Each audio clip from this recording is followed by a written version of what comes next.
iwe kamilifu. Kuna wakati mwingine ambapo unaweza kupata muujiza, ni muujiza ndio, lakini bado haujakupeleka mahali ambapo ungetaka kuwa. Kwa mfano tu, wakati ambapo labda mtu ameenda, kama wakati huu ambapo tumekuwa na janga la corona, unapata watu wengi sana wamepoteza kazi. Na wakati unapoteza kazi, mara nyingi unaweza pata baada ya muda hauna pesa za kufanya kile ambacho unataka.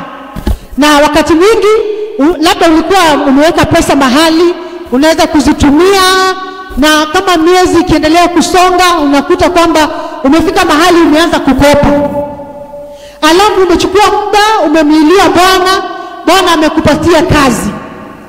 Kukupatia kazi ni muujiza, na ni muujiza ambao inafaa uende mbele za Bwana umshukuru. Lakini kama Bwana anaweza kukupatia kazi na pia akufungulie njia uweze kutoka kwa madeni, uweze kulipa madeni yako, sasa ule muujiza umekamilika. Ningependa tuangalie katika kitabu cha Luka 17. Luke 17. Luka 17. Tutaanza mstari wa 11. Nikubalia nisome kwa Kiingereza, alafu tutaweza kutafsiri. Biblia inasema hivi kwa Kiingereza: Now on his way to Jerusalem, Jesus traveled along the border between Samaria and Galilee. And as he was going into a village, 10 men who had leprosy met him, and they stood at a distance and called out in a loud voice, Jesus, Master, have pity on us. When he saw them, he said, Go show yourselves to the priests. And as they went, they were cleansed. One of them, when he saw he was healed, came back praising God in a loud voice. He threw himself at Jesus' feet and thanked him, and he was a Samaritan. Jesus asked, Were not all the 10 cleansed? Where are the other 9? Was no one found to return and give praise to God except this foreigner? Then he said to him, Rise, go, your faith has made you well. Hallelujah. Katika kipande ambacho tumesoma cha Biblia inasema kwamba kulikuwa na watu ambao walikuwa na ukoma, watu 10, na walikuwa wanatembea na wakaja kwa Yesu alipokuwa akipita, wakamlilia. Biblia inasema walimlilia kwa sauti kuu ama kwa sauti kubwa. Na mara nyingi ambapo tunaomba huwa tunamlilia Bwana kwa sauti kubwa. Wakati ambapo una shida ambayo imekufinya, kama hawa ambao walikuwa na ukoma, walikuwa na shida ambayo hakuna njia nyingine ambayo ingeweza kutatua, ilikuwa tu ni muujiza, na walimlilia Yesu kwa sauti kubwa. Na Biblia inasema Yesu alipowaona akawaambia, endeni mkajionyeshe kwa makuhani, kwa sababu alijua kwamba wanapoenda watapona. Na Biblia inasema walipokuwa wakienda wakapona, wakiwa njiani wakaona kweli ukoma umeondoka. Lakini kumbuka, mtu ambaye ana ukoma huwa unakula sehemu za mwili. Unaweza kupata kwamba ukoma umekula vidole. Kwa hivyo hata ukitolewa ule ukoma, tuseme umepona ukoma, bado hautakuwa na zile vidole. Kama ulikuwa umekula vidole za mguu, utakuwa unatembea hauna ukoma, lakini vidole hakuna. Biblia inasema walipokuwa wakitembea kujionyesha kwa makuhani, kwamba wakaona kwamba ukoma umeondoka. Lakini mmoja wao alipoona amekuwa msafi, hana ukoma tena, akarudi akamwambia Yesu asante. Biblia inasema alijitupa kwa miguu ya Yesu akamwambia asante. Ni kumaanisha pia alijibu kwa nguvu. Hakujibu tu, hakumwambia Yesu asante kwa njia ambayo haina nguvu. Alijitupa miguuni pa Yesu akamwambia asante. Asante kwa kuniponya. Na Biblia inasema Yesu akamwambia, kwa sababu mlikuwa 10 na wewe peke yako ndio umerudi kusema asante, basi imani yako imekufanya uwe kamilifu. Ni kumaanisha yule mtu kama vidole zake zilikuwa zimekuliwa na ukoma ama sehemu nyingine yote ya mwili, basi ile sehemu ya mwili ilirejeshwa ikawa vile ambavyo ilikuwa wakati alikuwa hajapata ukoma. ningependa kukueleza kwamba siku ya leo, wakati unapoenda kumlilia Bwana kwa ile nguvu, wakati ambapo Bwana anakujibu, rudi kwa Bwana ukamwambia asante. Wakati unaporudi kwa Bwana na kumwambia asante, inakupa nafasi ya kukamilisha muujiza wako. Hapo ndio Bwana anakupatia neema ya urejesho. Wakati ambapo unajibiwa na Bwana, inaweza kuwa haujapata urejesho bado, lakini unapoenda kwa Bwana unapata urejesho. Haleluya! Ni katika kushukuru ambapo unapata urejesho. Ningependa siku ya leo uangalie maisha yako, uone ni nini Bwana amekufanyia na uanze kushukuru. Anza kushukuru. Ukiendelea kushukuru, muujiza wako utakamilika. Haleluya! Labda Bwana bado hajakupatia kila kitu ambacho ulikuwa unataka. Labda ulikuwa unataka 1,100, umepata 75,000. Endelea kumshukuru Bwana. Unapoendelea kumshukuru Bwana, muujiza wako utakamilika katika jina la Yesu Kristo. Jambo la pili ambapo linatuonyesha kwamba kuna nguvu katika kushukuru ni kwamba kushukuru inakupa nafasi ya kusikizwa na Bwana. Kwa Kiingereza tunasema it gives you audience with God. Audience ama kusikizwa na mtu ni kama wakati ambapo kitambo tukiwa wadogo, tukiwa shuleni, wakati ambapo rais wetu wa kitambo sana ambaye aliaga juzi, marehemu Rais Moi, nakumbuka kwamba wakati tukisikia alikuwa anatembea mahali karibu na shule yetu, tulikuwa tunatayarisha nyimbo. Haleluya! Tunatayarisha nyimbo. Wakati ambapo atakuwa amekaribia, tunasimama barabarani, alafu tunaimba sana. Na mkimwimbia vizuri atasimama. Kama hamko ama hamuimbi, atakuja tu amepita. Ni kumaanisha hapo hatujapata nafasi ya kusikizwa na rais. Lakini kama mnaimba vizuri nyimbo za kumsifu, kumwambia kwamba yeye ni rais shujaa, kwamba yeye ni rais wa maraisi, atasimama. Na wakati ambapo anasimama, alikuwa anatoa kitita cha pesa anatupatia. Haleluya! Hivyo ndio Mungu wetu yupo. Wakati ambapo unaenda mbele za Bwana na unamshukuru, anaacha kila kitu ambacho anafanya na anakusikiza wewe. Anaacha zile vitu zingine alikuwa anafanya na anakupa sikio. Haleluya! Sijui kama wewe ukiwa na watoto wako, tuseme una watoto wawili, wote unawalipia karo ya shule, wote unawanunulia nguo, wote unawalisha, wote unawapatia nyumba, lakini kuna yule huwa anashukuru kila wakati, na kuna yule mwenye akichukua ameenda hata kumbuka kusema asante. Sijui hata wewe ukiwa mwanadamu utasikia yule ambaye huwa anashukuru amekufurahisha zaidi, ingawa wote ni watoto wako. Haleluya! Kwa hivyo kushukuru huwa inatupatia nafasi ya kusikizwa na Mungu.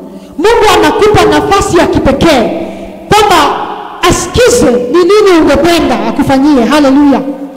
Ningependa tusome Zaburi ama Psalms 100. Zaburi 100. Psalms 100, na nasoma mstari wa 4. Nitasoma kwa Kiingereza alafu nitatafsiri. Enter his gates with thanksgiving and his courts with praise.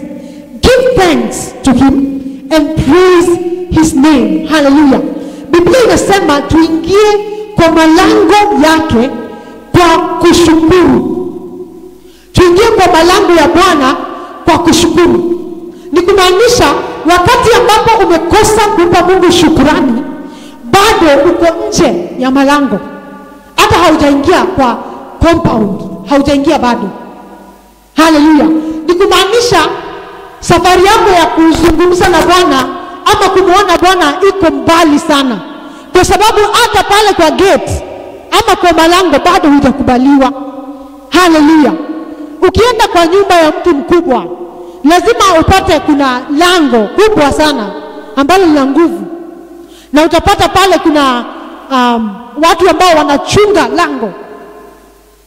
Ni ukipata kibali na wale watu utakubaliwa uingie ndani, na ukiwa ndani at least sasa tumeanza kuona kama utakutana na mkubwa. Lakini kama hujapata nafasi hata ya kuingia malango, tayari umekosa kibali katika malango, sana sana hautaonana na mkubwa. Haleluya. Hivyo ndivyo Mungu anapenda tuingie kwake. Wakati ambapo unamsongelea Mungu, kama leo asubuhi tumechukua nafasi tukamlilia Bwana kwa sababu ya mahitaji tofauti, jifunze kwenda mbele za Bwana kwa kushukuru. Haleluya. Chukua muda ushukuru Bwana hata kama unachopitia ni kigumu. Kabla haujaanza kulia na kumwambia Bwana jinsi ambavyo kuna uzito katika maisha yako, enda mbele za Bwana ukamshukuru. Unapomshukuru unapata kibali katika lango la Bwana na unaanza kuingia ndani. Haleluya. Bwana asifiwe. Jambo la tatu ambalo ningependa tuangalie ni kwamba kushukuru ni sehemu ya maombi ambayo yanajibiwa. Haleluya. Kushukuru ni sehemu ya maombi ambayo huwa yanapata jibu. Ningependa ujue kwamba sio kila maombi ambayo yanajibiwa. Kuna watu ambao huomba sana lakini majibu ni machache. Na Biblia inasema katika the book of James ama Yakobo kwamba kuna wakati ambapo watu huomba na wanakosea wakiomba. The Bible says in English, they pray amiss. Hallelujah. Ni kumaanisha kuomba si kuomba tu. Kuna jinsi ya kuomba kama utapata jibu. Hallelujah. Sijui kama ni ombi lako, lakini ombi langu ni kwamba kila ombi ambalo ninaomba litaweza kupata jibu. Na kushukuru ni sehemu ambayo ni muhimu sana katika maombi ambayo yatajibiwa. Haleluya. Ningependa tusome katika kitabu cha Wafilipi ama Philippians sura ya 4 mstari wa 6 na wa 7, na nitasoma kwa Kiingereza. Biblia inasema, do not be anxious about anything, but in everything by prayer and petition with thanksgiving present your requests to God, and the peace of God which transcends all understanding will guard your hearts and your minds in Christ Jesus. Biblia inasema kwamba ukienda mbele za Bwana usiwe na anxiety ama mawoga tofauti, lakini kwa kila jambo kupitia kwa maombi na kushukuru umweleze Bwana mahitaji yako.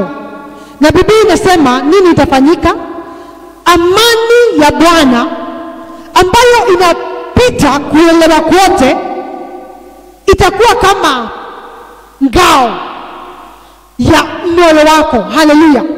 Wakati ambapo unashukuru, wakati unaomba, Biblia inasema amani ya Bwana itaingia ndani ya moyo wako.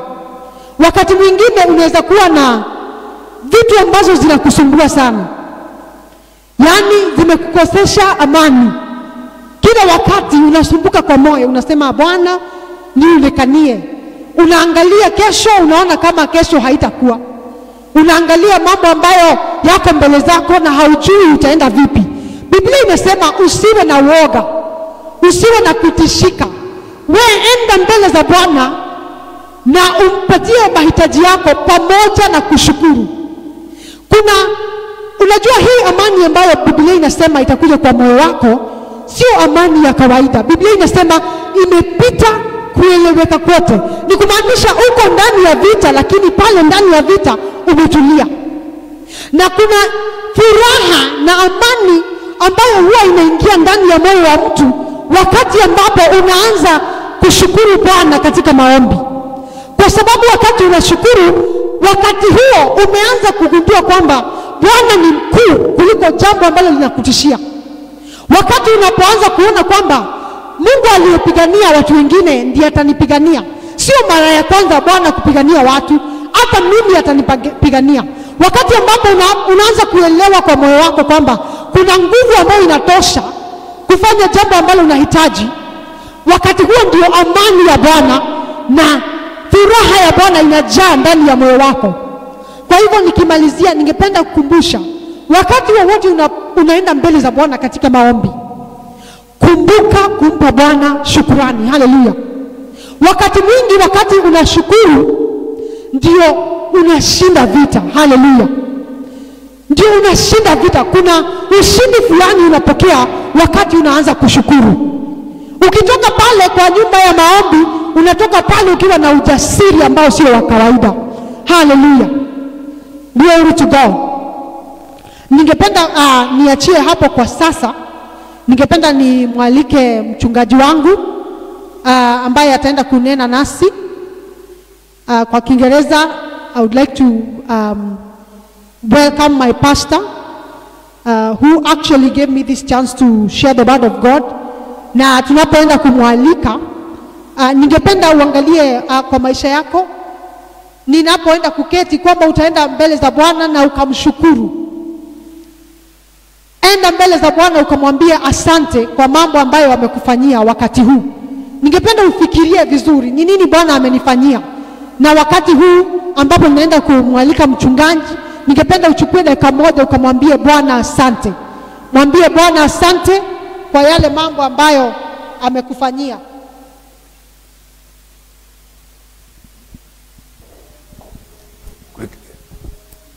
Hallelujah. Hallelujah. Bwana asifiwe. Quickly, I need it.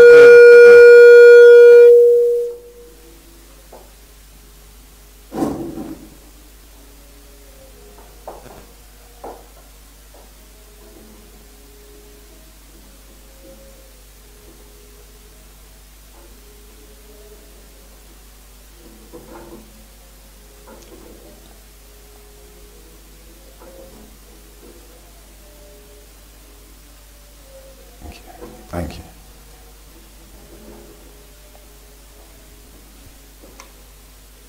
Hallelujah. Praise God. Bwana asifiwe.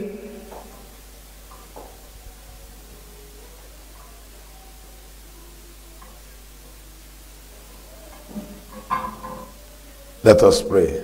Na tuombe. Our Father, we thank you for bringing us to this great service. Bwana tunashukuru kwa kutuleta katika ibada hii kuu. Accept our thanks and praises in Jesus' name. Tunaomba ukapokea shukrani zetu katika jina la Thank you Yesu. for helping us start the Kiswahili Church. Asante kwa kutuwezesha kuanzisha ibada hii ya Kiswahili. Speak to us now. Tunaomba kwamba ukatunene nasi. Glorify your name in our lives. Weza kujidhihirisha katika maisha In yetu. Jesus' name we pray. Katika jina la Yesu tunaomba.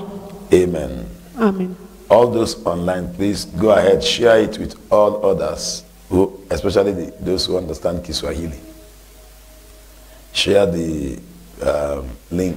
Share the link with others, especially those who understand Kiswahili, so they can hear and also get blessed, because each service will have different message. Each service is having different message.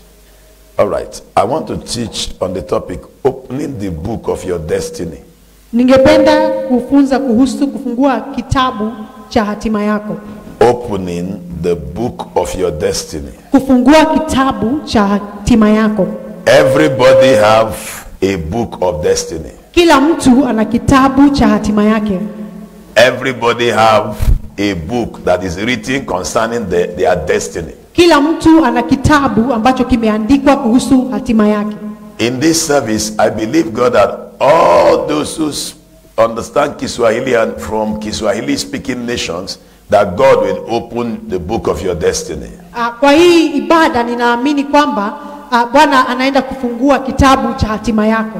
And everyone listening to us, even if you are not from Kiswahili speaking nation, God will open the book of your destiny. Na kila mtu ambaye anatusikiza, hata kama haujatoka kwa nchi ambayo inazungumza Kiswahili, Bwana anaenda kufungua kitabu cha hatima yako. Revelation chapter 5 from verse 1.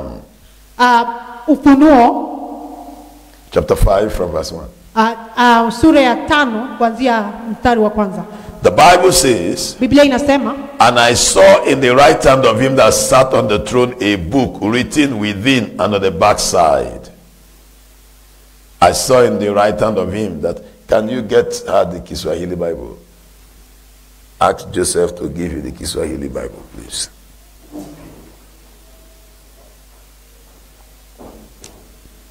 Okay, and I saw in the right hand of him that sat on the throne.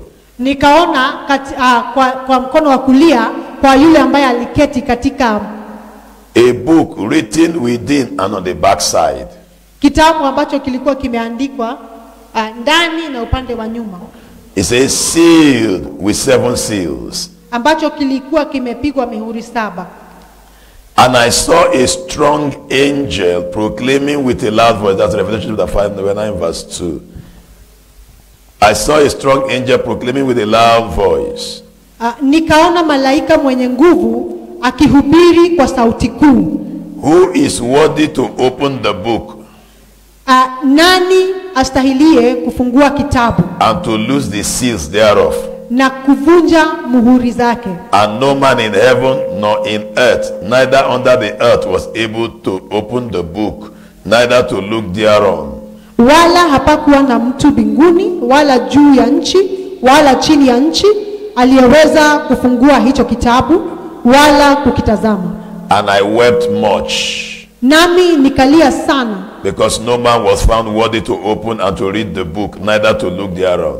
Kwa kuwa hapakuonekana mtu astahilie kufungua hicho kitabu, wala kukitazama. And one of the elders said unto me, weep not, behold, the Lion of the tribe of Judah, the root of David, hath prevailed to open the book and to loose the 7 seals thereof. Na mmoja wapo wa wale wazee akaniambia, usilie, tazama, simba aliye wa kabila la Yuda, shina la Daudi, yeye ameshinda apate kukifungua kile kitabu na zile mihuri zake 7. From the Bible passage that we just read, kutokana na kipande ambacho tumekisoma, we discovered that there was a book written inside and also on the backside. The book is full. Tumegundua kwamba kuna kitabu ambacho kilikuwa kimeandikwa ndani na nyuma, kilikuwa kimejaa. And that is the book of each person's destiny. Na hicho ni kitabu cha hatima ya kila mmoja. You have your own, I have my own, he has his own, she has her own, she has her own. Everybody have their own book written inside and on the back side. Your book is full. Kila mtu ana kitabu chake ambacho kimeandikwa hatima yake, na kile kitabu kimejaa. One of the things about the book is that the book is sealed with 7 seals, so that not just anybody can have access to the book. Na jambo moja kuhusu kile kitabu ni kwamba kimefungwa na mihuri 7 ili isiwe ni kila mtu ambaye anaweza kuingia kile kitabu. Now, if the book was not sealed, a witch can read it and do anything to your life. Iwapo kile kitabu hakijafungwa, labda watu ambao wanaroga wanaweza kukiangalia na wakakiharibu. If the book was not sealed, a witch doctor can read it and understand your destiny and reset it anyhow he wants. Iwapo hakijafungwa, wale ambao ni warogi ama wanaofanya uchawi wangeweza kuangalia kitabu na kuharibu hatima za watu. Now God in his wisdom sealed the book. Na Mungu kwa hekima yake akakifunga kile kitabu. So that not just anybody can have access to the book of your destiny. Ili isiwezekane kila mtu kuweza kuingia katika kile kitabu. No matter the charm they use, they can't break the 7 seals. Hata kama wana nguvu za aina gani ambazo ni za kishetani, hawezi kuingia kwa kile kitabu. That is why the Bible said there was nobody found in heaven, on earth and under the earth that could open the seal. Ndio maana Biblia inasema hakukupatikana yote mbinguni, duniani na hata chini ya dunia ambaye anaweza kufungua. Nobody is permitted to open the book of your destiny. Hakuna aliyekubaliwa kufungua kile kitabu cha hatima yako. And that is where I'm bringing out the message from. Na hapo ndipo ninatoa ujumbe wangu siku ya leo. It is until that seal is opened that your destiny is revealed and it begins to unfold. Ni mpaka kile kitabu kifunguliwe ndio hatima yako ianze kutendeka. When that seal is not broken, nobody will know you. You won't be able to manifest any chapter of your destiny because The chapters of your destiny is in that book. Kabla kile kitabu kijafunguliwa, hautaweza kuonyesha ama kufanya hatima yako, na hakuna mtu ambaye atakujua mpaka kifunguliwe ndio uweze sasa kufanya hatima yako. And the book has 7 seals. It has many chapters. It is the seal that is broken, the extent of the revelation of your destiny. When only one seal is broken, one chapter is open. When 2 seals are broken, 2 chapters. But when none is broken, you remain hidden. Nobody will know you. That was what happened to Joseph when he got to Egypt. Nobody knew him. They made him a slave until the seals were broken. Kile kitabu kina mihuri 7. Kwa hivyo maisha yako yanaendelea kulingana na ile mihuri ambayo imefunguliwa. Ukifunguliwa moja, maisha yako yanaonyesha hadi hapo. Ukifunguliwa 2, inaendelea. Sasa mpaka mihuri yako yote ifunguliwe ndio uweze kutimiza hatima yako kikamilifu. So the more they open, the more your life opens. The more they close, the more your life remains closed. Kwa hivyo vile wanaendelea kufungua ile mihuri, ndio pia maisha yako inaendelea kufanyika, ama ndio hatima yako inaendelea kufanyika. The Bible says there was nobody found to open except the Lion of the tribe of Judah. Jesus is the only person authorized to open the seal so your destiny can be revealed. Na Biblia inasema hakukupatikana yoyote anaweza kufungua kile kitabu isipokuwa simba wa kabila la Yuda ambaye ni Yesu Kristo. So when Jesus opens your book of records, your life begins to shine. The good things begin to happen to you. But if a seal is not broken, maybe the seal of marriage, you'll be looking for a wife, you'll not find one. In fact, your wife will be around, you won't even know it's the one because the seal is not broken. Inamaanisha hivyo basi, wakati ambapo haujafunguliwa, labda kuna kifungu fulani cha kile kitabu hakijafunguliwa bado, sehemu hiyo ya maisha yako itabaki imefungwa hadi wakati ambapo ule muhuri wa hiyo sehemu ya kitabu itafunguliwa. Kwa mfano, labda haujaoa na ule muhuri wa kuoa bado haujafunguliwa, utakaa pale ukitafuta utaoa nani mpaka ile siku ile muhuri utafunguliwa. Psalm 40 verse 7. The Bible says, Psalm chapter 40 verse number 7. Zaburi 44 mstari wa 7. The Bible says in Psalm 40 verse 7, it says, then said I, lo, I come, in the volume of the book it is written of me. Biblia inasema, ndipo niliposema, tazama nimekuja, katika gombo la chuo nimeandikiwa. I come to this world in the volume of the book. Nimekuja katika gombo la chuo nimeandikiwa. And that book was written concerning me. Na kile kitabu kimeandikwa kunihusu.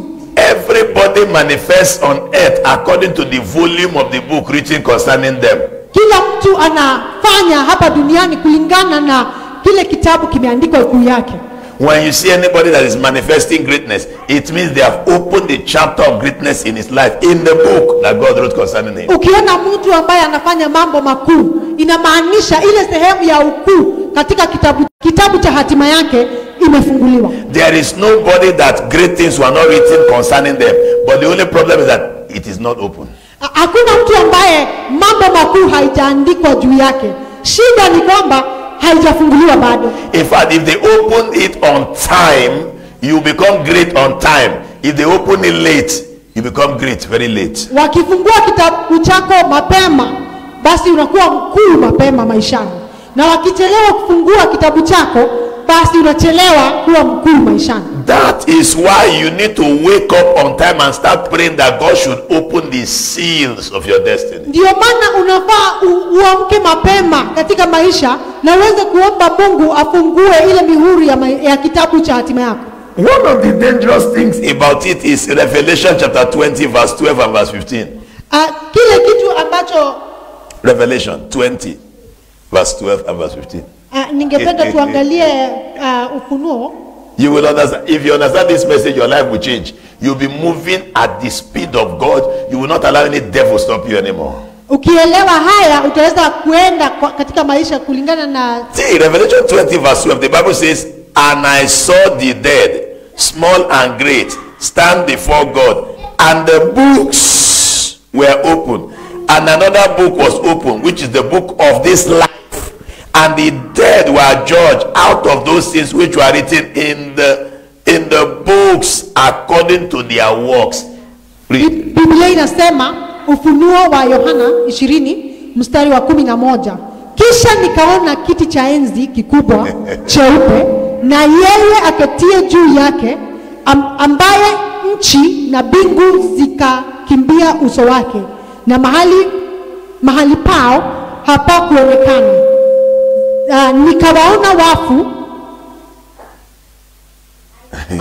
Nikawaona wafu wakubwa kwa wadogo wamesimama mbele ya hicho kiti cha enzi, na vitabu vikafunguliwa, na kitabu kingine kikafunguliwa ambacho ni cha uzima, na hao wafu wakahukumiwa katika mambo hayo yaliyoandikwa katika vile vitabu sawasawa na matendo yao. Wow, it's very long in Kiswahili.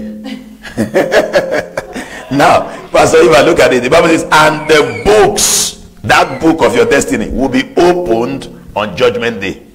Biblia inasema kwamba hicho kitabu cha hatima yako kitafunguliwa kwa siku ya Kiyama. That book is the book of this life, the life you have lived. There's a book that they will judge you and they'll check. What did they write in the book? See, there were two books. The books of record and the book of life. They will open the book and check whether what you did in this world tallies with what is written in your book.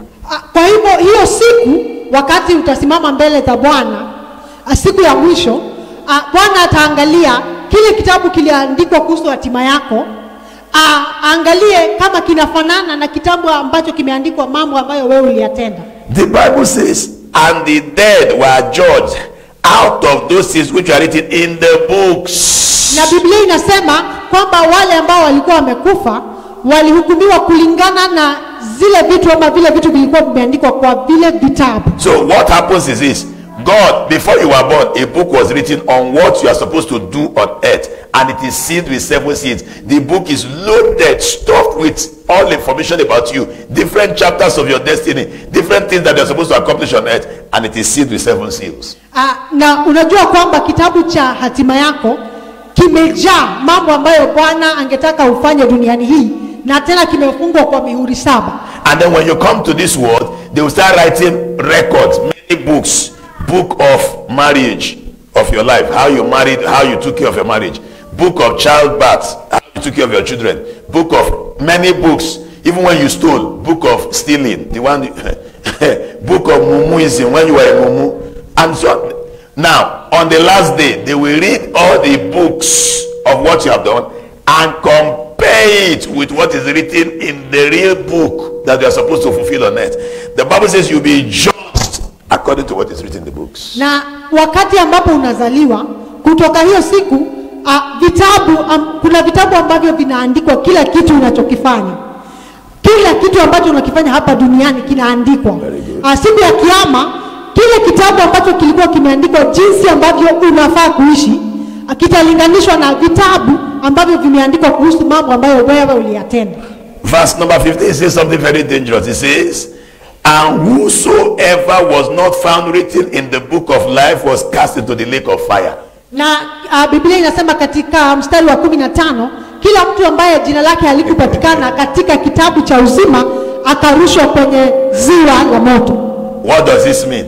Inamaanisha nini? When they check you from all the books and compare to the book of your life, and what you did was not written there, you will go to hellfire.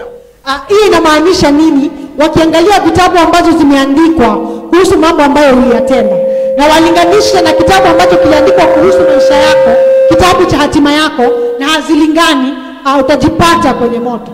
Whosoever was not found written in the book, when they present the book, how your destiny is supposed to be on earth, and they check all the books and there's nothing tallying, or few, some of the things are not tallying, you are not written in this book, the Bible says you will go to the lake of fire. Not your fire, the lake. You'll be swimming inside fire, sir.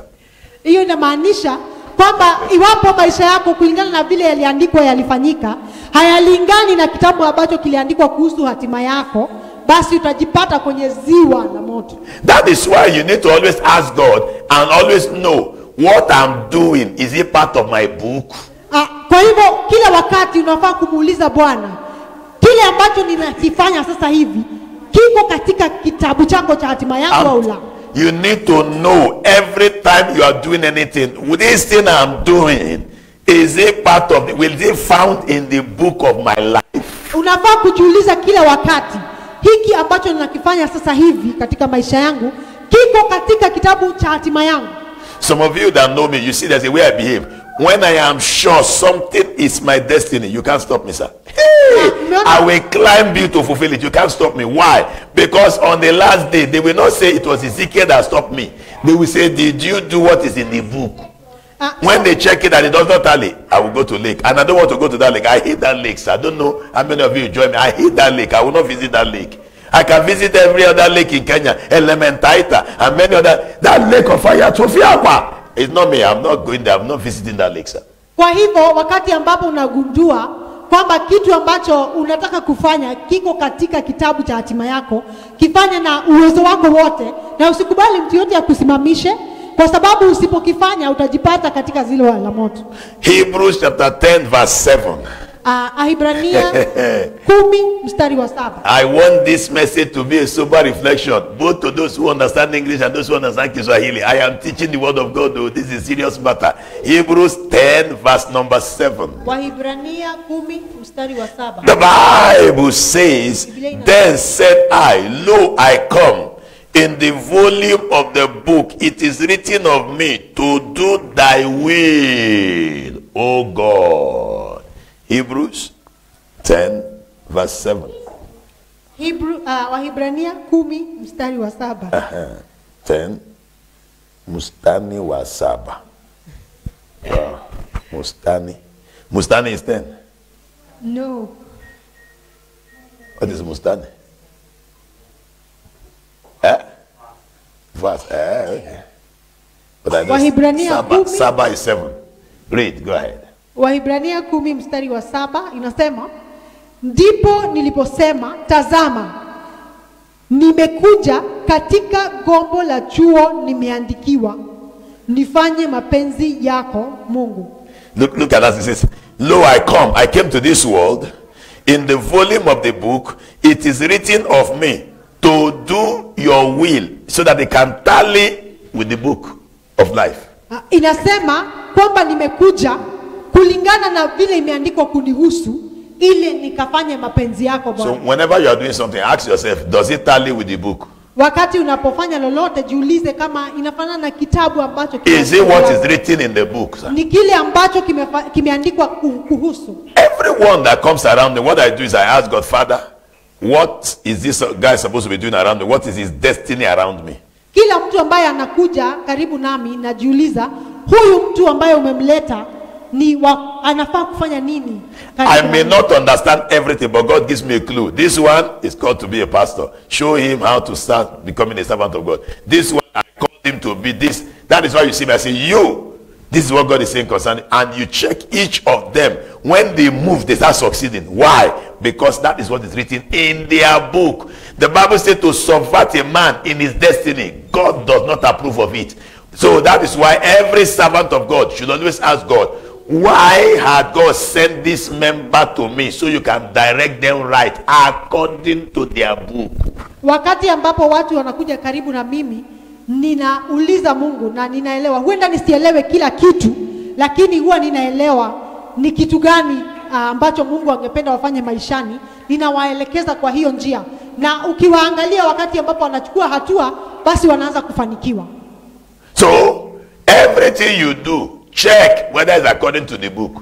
Angalia kila kitu ambacho unakifanya iwapo kinaambatana na kile kitabu kimeandikwa kuhusu hatima yako. Now let me hit one point and then I round off the service. I'll continue this teaching next week. Nitaendelea na ujumbe. It's too wide for me to just stop. In fact, the thing is too loaded, so we stop somewhere today. Now, one of the things you need to do is this: always pray that the next seal should be open. Kila kitu ambacho unafaa kuomba kila wakati ni kwamba muhuri mwingine utafunguliwa. The reason why people experience delay in some aspect of their life is when the seal of the next chapter is not open, sir. Sababu ambayo inafanya watu waweze kucheleweshwa katika maisha yao ni kwa sababu kuna muhuri ambao haujafunguka katika kile kitabu cha hatima yao. Ezekiel, it is when the chapter of childbirth opens your life that start having baby. When that chapter, don't forget it. If you like, marry 100 wives, nothing will happen, sir. Iwapo kitu kama katika kitabu chako cha hatima, muhuri wa kupata watoto haujafunguliwa. Hata uoe mabibi 100 bado hautapata watoto. Any area you are experiencing delay, there's a seal that has not opened. If you consult the Lion of the tribe of Judah, the one who has prevailed, that seal will open and you start enjoying that area. Kila sehemu ya maisha yako ambapo unaona unacheleweshwa, wakati ni kwa sababu kuna muhuri ambao haujafunguliwa. Na kile ambacho unafaa kufanya ni kumuita simba wa kabila la Yuda ili akafungue muhuri huo. One day, I read my Bible and discovered something about Mordecai. The Bible says one night the king could not sleep, and the king ordered them to bring the books. They brought all the books. Then he chose the book that has Mordecai's destiny, and they opened it and read to him. When he read it, after reading it, he said, "What has been done to this guy?" They said they've done nothing. The king commanded his enemy to start doing things concerning his life. Mordecai would have remained poor until the day that book was read. He remained poor, of course. He was a gate man until the day the book was read. It was the day the book was read that chapter was opened in his life. Excuse me, sir.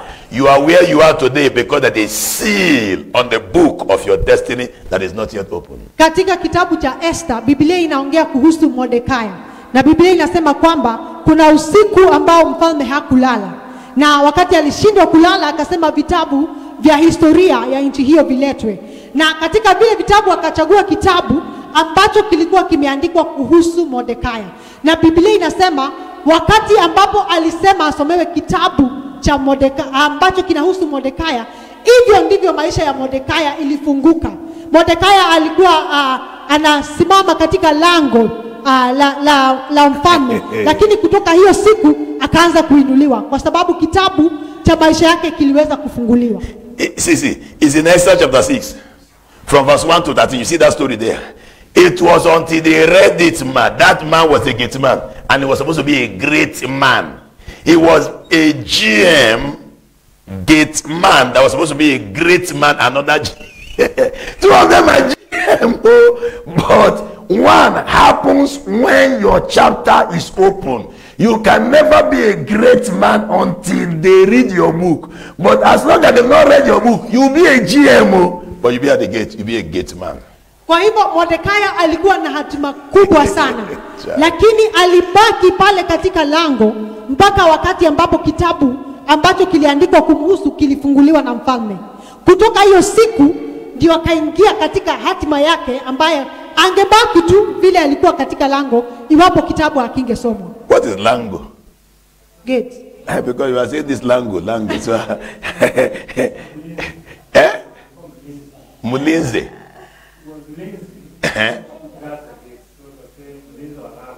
Mulinzi wa lango. It's okay, fine. Kiswahili is sweet.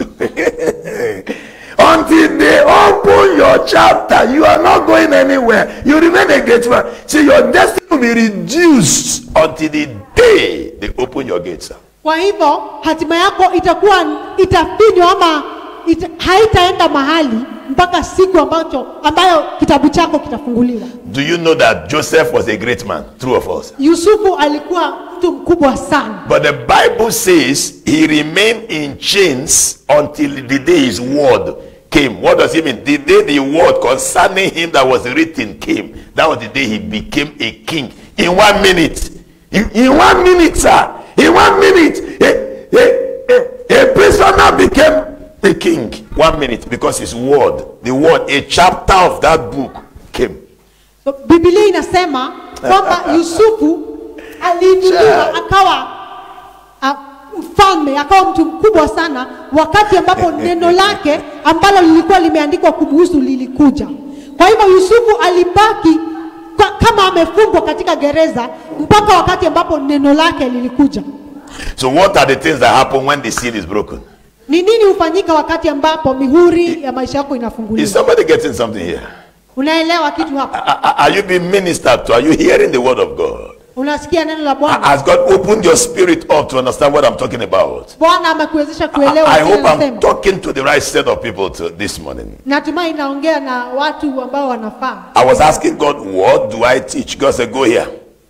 Make sure that the service is uncommon. Each service, Kiswahili service, inspirational service, supernatural, they must be uncommon. I say, yes, Lord. He said, I will give you the word. Is he not giving me the word now? It is tedious, but he's giving me the word. Very soon, the doors of the nation will open again. I will take off. You guys will continue. But I'm laying a strong foundation for this to fly everywhere. The word of God will enter your mouth, every one of you. You open your mouth, fire will come out. And then it will show in your life. I prophesy in the name of Jesus Christ. Nimekuwa nikimuomba Bwana anipatie neno ambalo litaipa hii ibada ya Kiswahili msingi mkuu. Na Bwana amekuwa akinipa neno. Thank you. Now, what are the things that happen when I will use this Mordecai's own to bring out some points? I will continue this message later, but let me bring out the point. What are the things that happen when they break the seal? Number one, your appointed helper will no longer be allowed to sleep until he helps you. Kitu cha kwanza ambacho kinafanyika wakati ambapo muhuri wako unavunjwa ni kwamba yule ambaye Mungu amemtaka akusaidie hataweza kulala tena. Okay, so the man will be on your side G. He'll be on the side. Your appointed helper will never sleep. The Bible says that man couldn't sleep again, the king. He was awake until he read the book of chapter Mordecai. Biblia inasema kwamba mfalme alishindwa kulala mpaka wakati ambapo alisoma kitabu kuhusu Mordekai. The Bible says he said they should bring all books. They brought all books, but he selected chapter Mordecai. Biblia inasema kwamba alisema walete vitabu vingi, lakini alichagua kitabu cha Mordekai. The delay you are passing through, could it be that a chapter of your destiny is sealed up until now? Na ile kucheleweshwa ambayo unaiona sasa hivi katika maisha yako, inawezekana kwamba kuna muhuri wa maisha yako ambao haujafunguka. Something tells you are supposed to be great, but you are not seeing anything that looks greatness around you. Could it be that one seal is still holding you back? Unasikia ndani yako kwamba unafaa uwe mkuu, lakini ukiangalia karibu na wewe hauoni kitu chochote ambacho kinakaa ukuu. Inawezekana kwamba kuna muhuri katika maisha yako ambao hujafunguka bado. People call you great man and you laugh about it, but when you do sober reflection, there is nothing that looks like greatness around you. Could it be that there's a seal that is holding you back, sir? Watu wanakuita mtu mkuu, lakini wakati ambapo unaketi chini na kufikiria, unaona kwamba hakuna ukuu wowote karibu na wewe. Inawezekana kwamba kuna muhuri ambao haujafunguka katika maisha yako. Do you know that Mordecai, first of all, in chapter 2 of Esther, delivered the king from dying, and they wrote it in the book of records, and nobody was able to open it. In fact, in the next chapter, the king promoted another person instead of Mordecai. Could it be that somebody is taking what belongs to you because the seal of your destiny has not opened? Unajua kwamba Biblia inasema Mordekai alimuokoa mfalme asiuliwe. Kuna watu walipenda kumuua mfalme, lakini Mordekai akaweza kumuokoa mfalme. Lakini yale yaliandikwa kwa kitabu, lakini hakikusomwa. Na kwa sababu hakikusomwa, mfalme aliweza kumuinua mtu mwingine badala ya Mordekai. Na Mordekai aliweza kuinuliwa wakati tu ambapo kitabu chake kiliweza kusomwa. When the seal of your book is open, number 2, your labor will attract favor and honor. Wakati ambapo muhuri wa maisha yako unafunguka, jambo la pili ni kwamba utapata kibali na utapata heshima. They will start honoring things you did before that nobody cared. You will do it now. Everybody say, hey, it will be amplified. People will be bringing money and be blessing you. But before you did it, it did not. See, until they read the book, chapter Mordecai, forget, nobody cared. He was a good man. When they read, hey, what has been done to this guy? We need to honor him. People now remember to honor you and value what you've done. Wakati ambapo muhuri wa maisha yako unafunguliwa, unaanza kupata heshima kwa yale mambo ambayo ulikuwa unafanya hapo mbeleni na hakuna mtu alikuwa anaona kama ni kitu. Lakini sasa ukifanya, watu wanakupa heshima. What is heshima? Honor. Wonderful. Number 3, you will be due for your reward and compensation when that seal is broken. Wakati ambapo muhuri wa maisha yako unafunguliwa, unafika wakati ambapo unapewa zawadi ama unazawadiwa kwa sababu ya mambo ambayo ulikuwa umeyafanya. You will be qualified for honor and for promotion. When if it's not open, you are not qualified. No matter what you do, they will look down on us and say, afterwards, what did you do that somebody have not done? I said, get out of this place. But when that book is open, whoa, you'll be due for honor and promotion. Wakati ambapo muhuri wa maisha yako unafunguka, watu watasema sasa unastahili kuzawadiwa kwa yale mambo ambayo umefanya. Again, number 4. Number 4, your enemies will be appointed to do you honor against their will when that chapter opens. Maadui zako watafanywa wakupe heshima cha nguvu. Kusipo hata kama hawataki, watafanywa wakupe heshima. Say it again.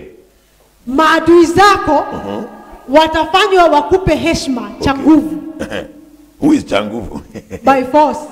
Thank you.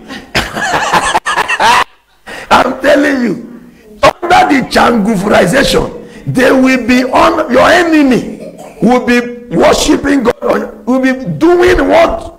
Under pressure, they'll be blessing you. Why? Chapter has opened. All your enemy will be converted to be blessing you, sir. Kila mtu ambaye kila mtu hata kama ni adui, hata kuheshimu cha lazima.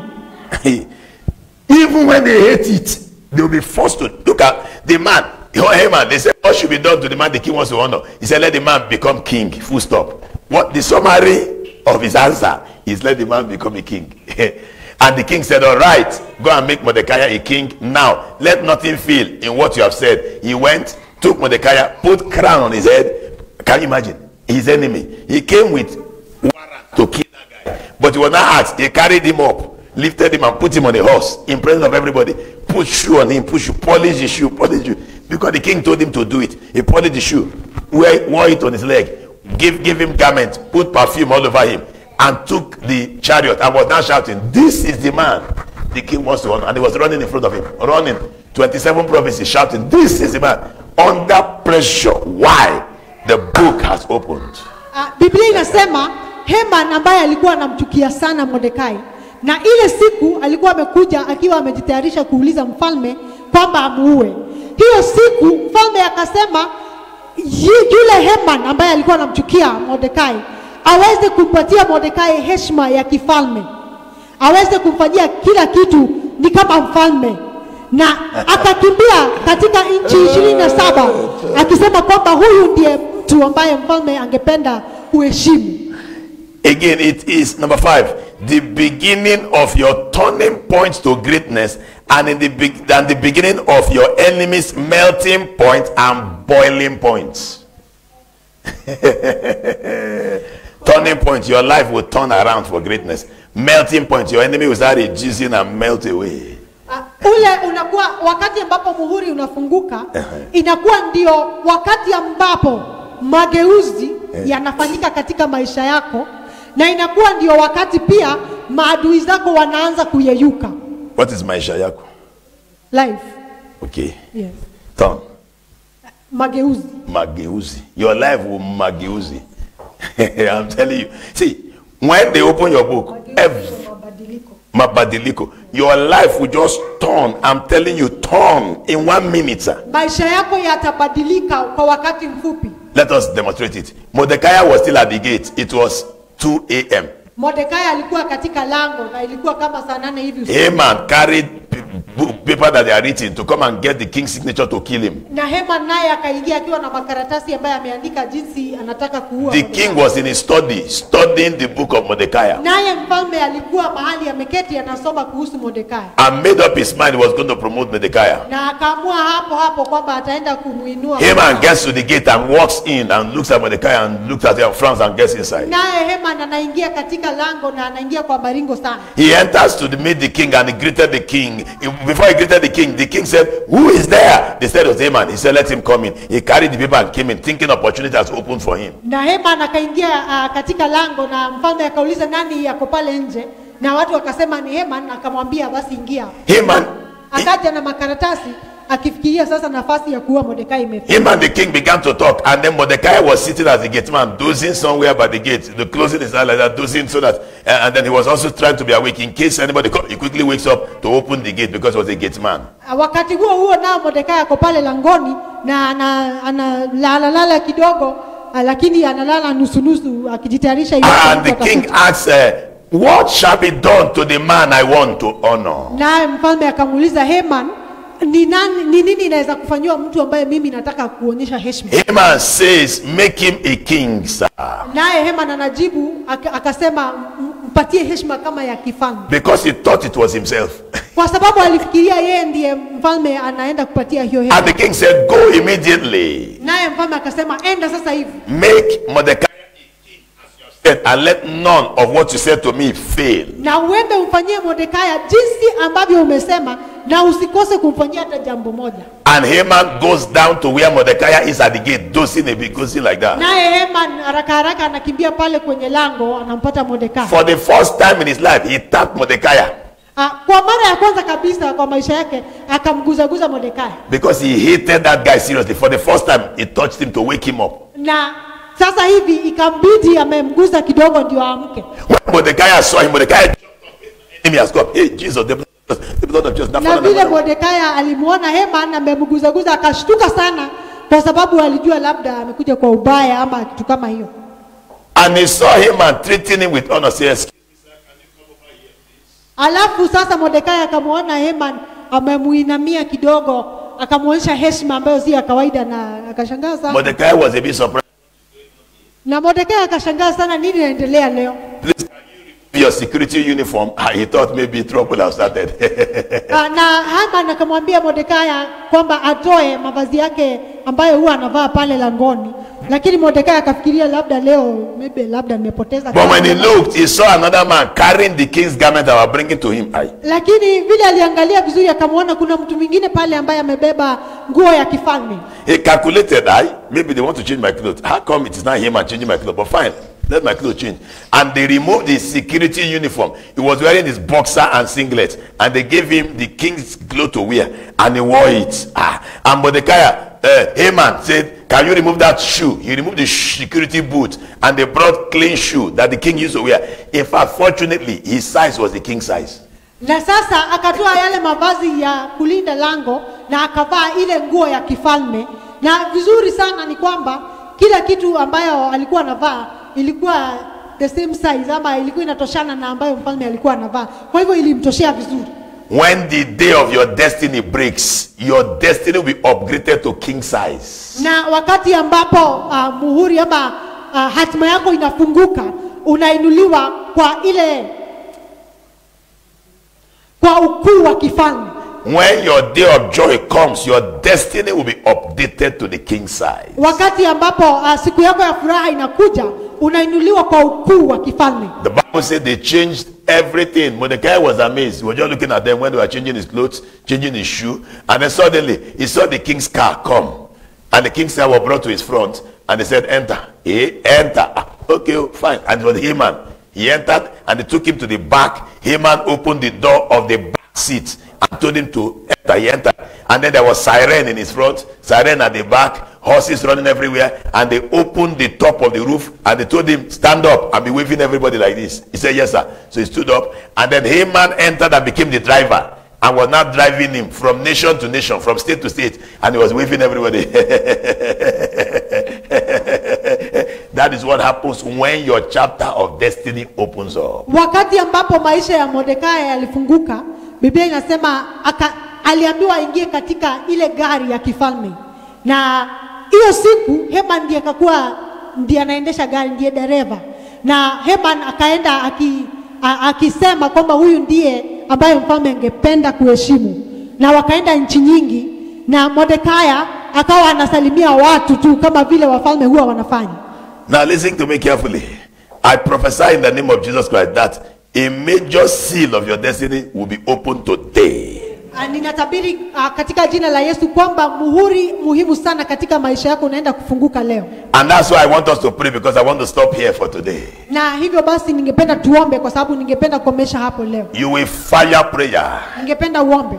the next seal of my destiny muhuri wa maisha yangu that is holding my destiny from manifesting. ambao unashikilia maisha yangu yasije I command you to manifest now. ninakuamuru ukafunguke katika jina I la Yesu. command you to open up right now. Ninakuamuru ukafunguke katika jina la Somebody Yesu. cry out to God. Makoshatala I bayana command the baba next baba. seal of my destiny to open up. Ninaamuru muhuri wa maisha yangu ukafunguka. Funguka. Lion of the tribe of Judah, Simba wa Yuda, open the seal of my destiny. fungua mihuri ya maisha yangu. Open it by fire. Fungua katika jina la Yesu. Open the seal of my destiny. Fungua mihuri ya maisha yangu. Open it now. Fungua sasa hivi. I command the seal to open. Ninaamuru muhuri ukafunguka. Let it open now. Ufunguke sasa hivi. Mareka daga bragado shahada Maleta la lita. baba baba. Ozeka danta le bragado shagarusa. Let it open. Let the seal of my destiny open up today. Let it open up today. Let today be the day that the seal is opened. In the mighty name of Jesus Christ. Let today be the day that the seal is opened. In the mighty name of Jesus Christ.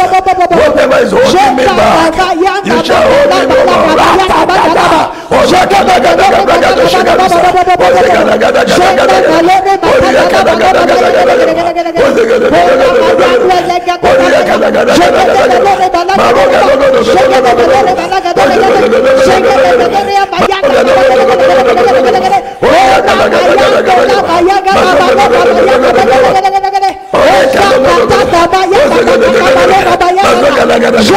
I command the seal of my destiny open up. Open up. Open. Oreka don't let it. Maroke let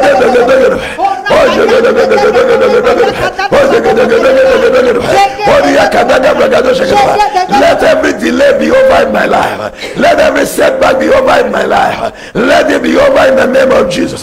Let every setback stop. Open my chapter, oh God. Open my chapter. Open the chapter of my destiny. Open by fire.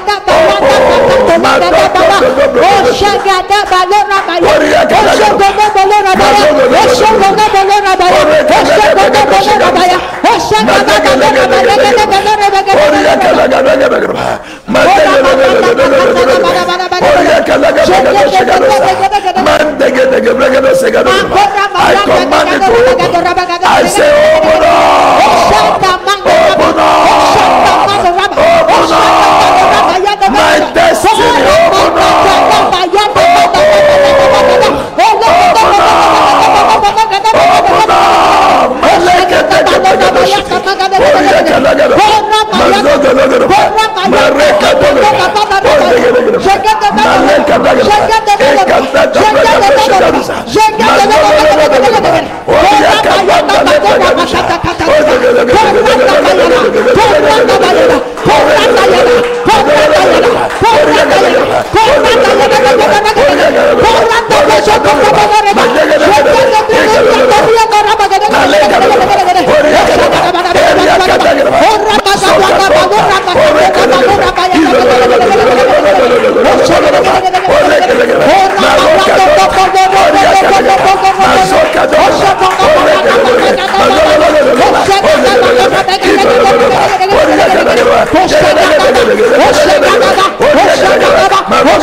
Thank you, Father. Asante Yesu. In Jesus' name we pray. Katika jina la Yesu tumeomba.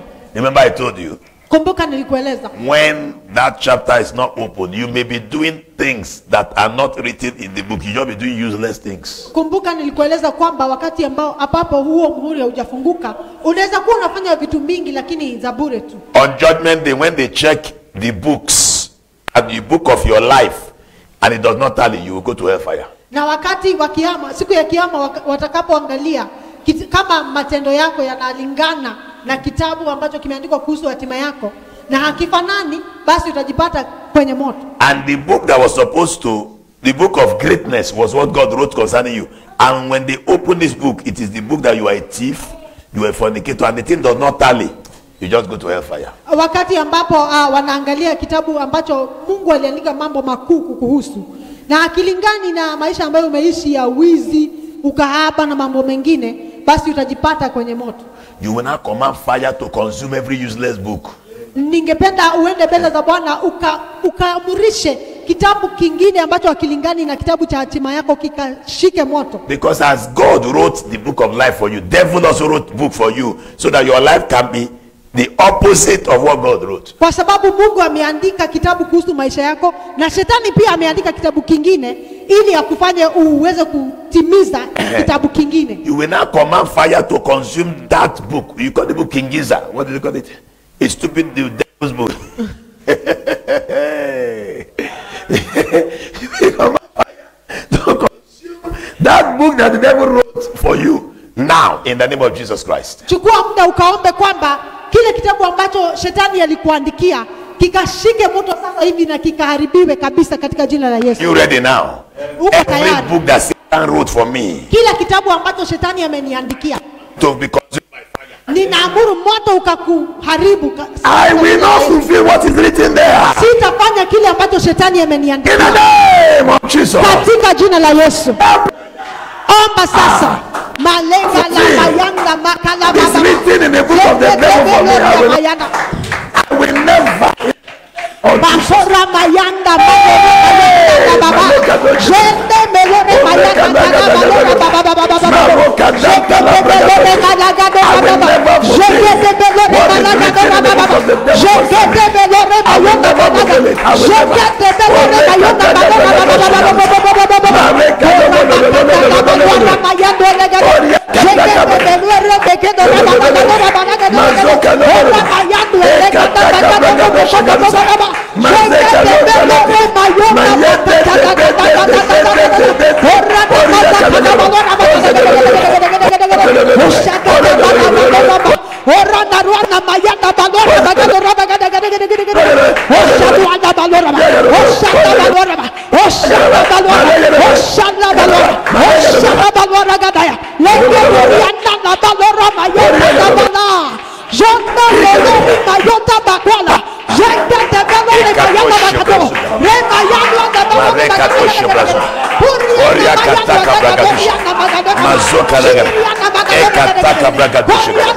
Thank you, Father.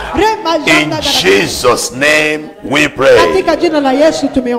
I'll give you one more prayer point and I'll close. We'll continue next week. This same teaching.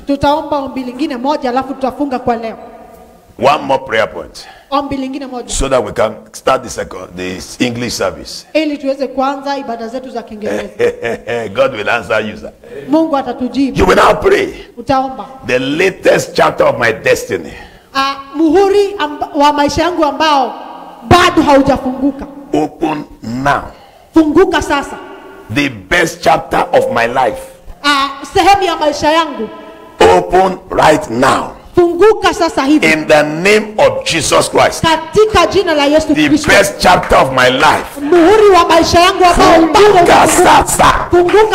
Funguka now. Open now. Funguka sasa. Open now. Fire prayer. Fire prayer.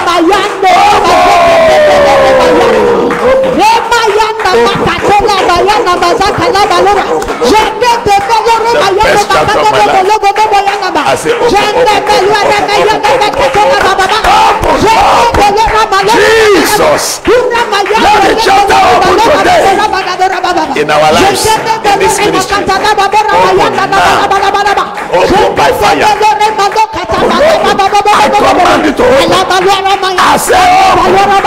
The new chapter of my destiny. The latest chapter of my life.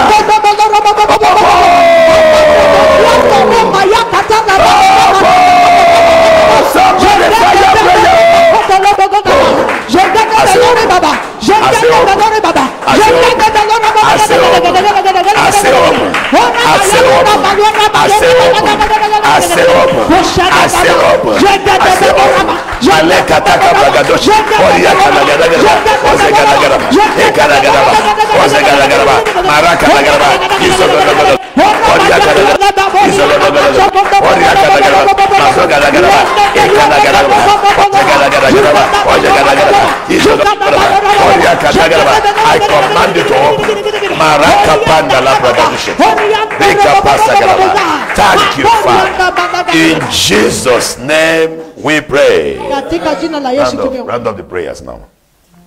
Baba, katika jina la Yesu tunashukuru.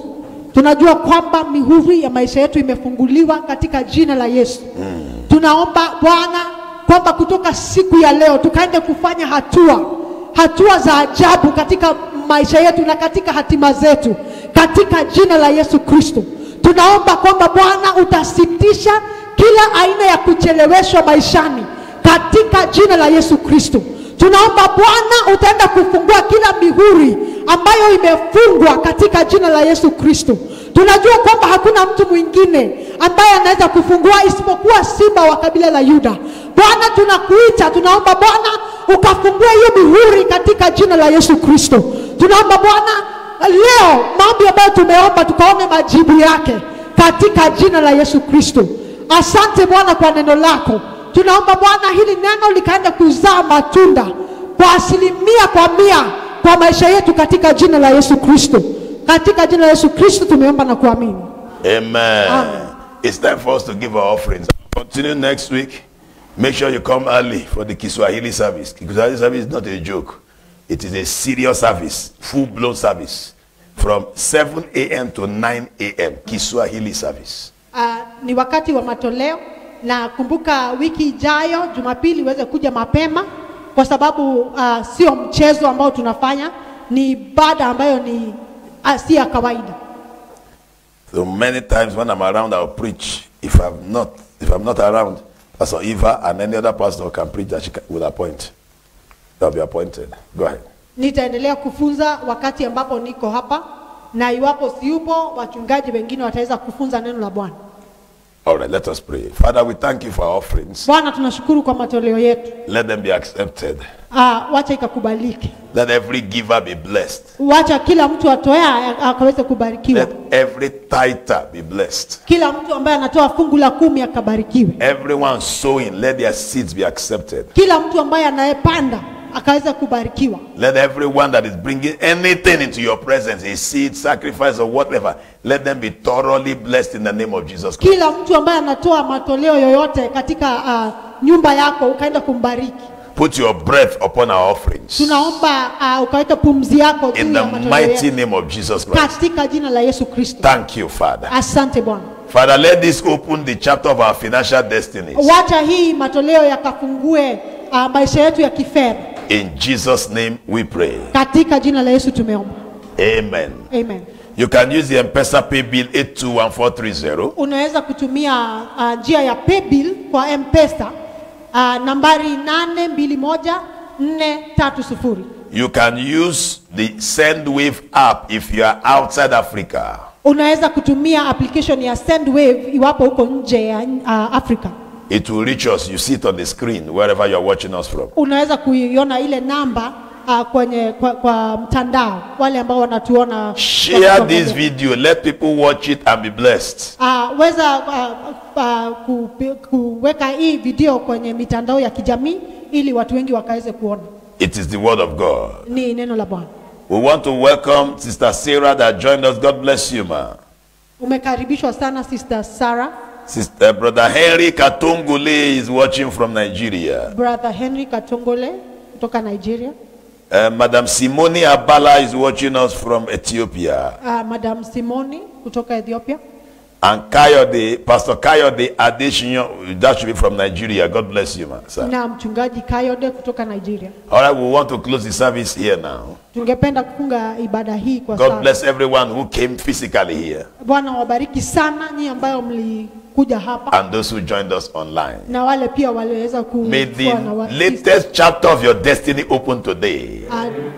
Mihuri ya maisha yako yakafunguke leo. In the name of Jesus Christ. Katika jina la Yesu. We are very grateful, Lord. Tunashukuru Bwana. Thank you for helping us. Asante kwa kusaidia. Take this Kiswahili church to levels we never believed it would enter. Ukapeleke ibada hii ya Kiswahili kwa kiwango ambacho hata hatujafikiria. And bless all these Kiswahili speaking people all over the world in Jesus' name. Na ukawabariki wote ambao huongea Kiswahili duniani mzima. The latest seal has been broken over their lives. Mihuri ya maisha yao imefunguka. In the mighty name of Jesus Christ. Katika jina la Yesu Kristo. Thank you, Father. Asante Baba. In Jesus' name we pray. Katika jina la Yesu tumeomba. Bye bye. God bless you guys, those online and everywhere. Kwaherini.